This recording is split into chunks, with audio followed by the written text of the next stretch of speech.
Canada's vast oil sands near Fort McMurray in northern Alberta. These are the second largest oil reserves in the world next to Saudi Arabia, and all the major oil companies are rushing in. But it means environmental devastation. But this is what we would call the bottom of the barrel. This is the bitumen, this is the tar, this is almost the stuff which we put on our roads. This is the lowest quality oil in many ways, and it also requires a vast amount of energy to produce. How much energy are you using to produce this? We roughly use 1 barrel of energy on average to produce 6 barrels. So you're absolutely right. This is energy intensive. It's more expensive to develop. It's more technologically challenging, and it does have a higher environmental impact. Leave aside the impact on the land, leave aside the impact on the water resources, or even on the amount of gas which you're presently using. What about the carbon dioxide emissions? What about the greenhouse gas emissions? The process of developing and producing the oil sands is so energy intensive.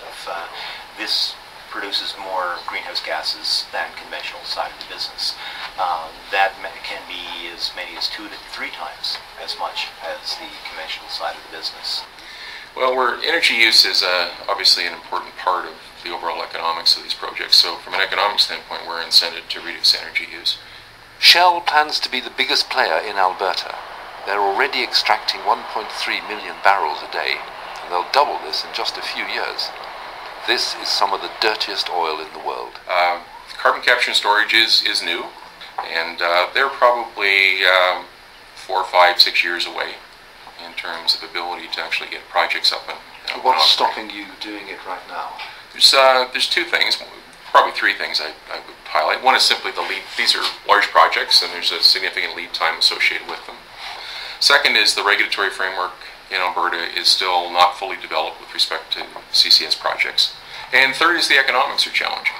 And you mean you want money from government to set up these projects? Well, we think that in order to incent early action on CCS projects, that some sharing of the risk and the costs between the public sector and the private sector is important.